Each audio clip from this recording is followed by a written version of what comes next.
চারদিকে জঙ্গলে ঘেরা এক গ্রাম। সেই গ্রামের এক পাশে বাস করে রূপা আর মিনি। তারা দুই বোন। তারা খুবই চঞ্চল, দু বোনই ঘুরে বেড়াতে খুব পছন্দ করে। গল্পটি গ্রীষ্মকালের আম কুড়ানোর ঘটনা।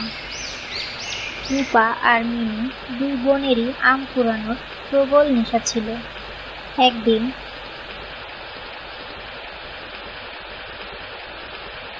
মিনি, কি করছিস এখানে? এই বোন, দেখ বাইরে কত বৃষ্টি হচ্ছে, চল তুই আর আমি চুপি চুপি গিয়ে আম কুড়িয়ে আনি। না, এখন যাওয়া যাবে না, মা বকবে, আর আম বাগানের দাদুটা দেখলে সব আম নিয়ে যাবে। তাহলে এই বৃষ্টিতে রাতে অনেক আম পড়বে, আর আম বাগানের দাদু রাতে আর আম কুড়াতে বাগানে আসবে না। কাল আমরা দাদু ঘুম থেকে ওঠার আগেই ভোরে আম কুড়াতে যাব। আচ্ছা আপু, আমি যদি টের না পাই তাহলে আমাকে ডাক দিও। এই বলে তারা দুই বোন বাইরের বৃষ্টি দেখছিল আর গল্প করছিল। আচ্ছা চল, তাড়াতাড়ি পড়া শেষ করে শুয়ে পড়ি, কাল আমরা অনেক আম কুড়াবো। এরপর তারা দুই বোন তাড়াতাড়ি ঘুমিয়ে গেল। সারা রাত বাইরে টিপ টিপ করে বৃষ্টি পড়ছিল। রাত 4টার দিকে ছোট বোন ডেকে বলল, আপু, রাত তো প্রায় শেষের দিকে, আম কুড়োতে যাবে না? উঠো। কিরে, তুই উঠে পড়েছিস? আচ্ছা চল যাই। এই বলে তারা দেরি না করে দু বোন চুপি চুপি বাড়ি থেকে বের হয়ে পড়ে। আম বাগানটি ছিল বাড়ি থেকে একটু দূরে। তারা দু বোন গল্প করছিল আর হাঁটছিল।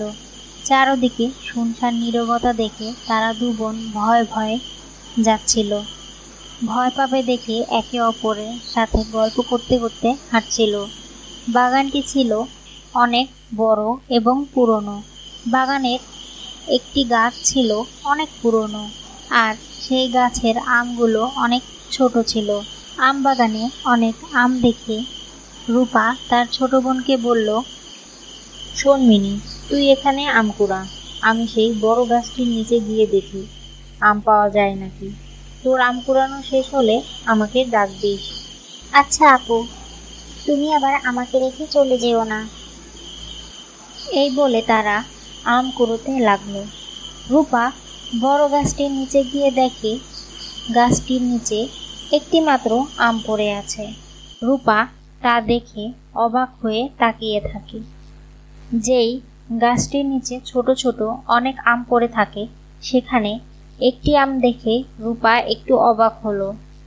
আমটি গাছের আমের তুলনায় অনেকটা বড়, তবুও সেটাকে পাত্তা না দিয়ে আমটি ধরতে গেল। এ কি, আমটি দূরে সরে গেল কিভাবে? মনে হয় বাতাসে সরে গেছে। যাই আবার গিয়ে ধরি তো। এ কি, এটা কি হচ্ছে? আমটি নড়ছে কিভাবে? এটা কি হচ্ছে আমার সাথে? এসব দেখে রূপা ভয়ে মাটিতে লুটিয়ে পড়ে। একটু পরে আজানের সুর শুনে রূপার হুঁশ ফিরল।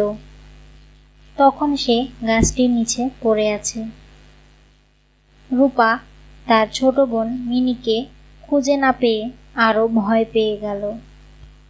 অনেক খোঁজাখুঁজির পর না পেয়ে তাড়াতাড়ি বাড়িতে ফিরে এলো। বাড়িতে ফিরে দেখে তার ছোট বোন এখনো ঘুমাচ্ছে। সে তার বোনকে ডেকে বলল, কি রে, তুই আমাকে রেখে চলে এসেছিস কেন? আপু, তুমি আমাকে না নিয়ে একাই আম কুড়োতে গেলে, আমাকে ডাকও দিলে না। কেন, তুই আর আমি তো একসাথেই আম কুড়োতে গেলাম। কি বলছো তুমি এসব? রূপা সব কথা মিনিকে খুলে বলে। রূপার সাথে ঘটে যাওয়া কথা শুনে তারা দুই বোন খুবই ভয় পেয়ে যায়।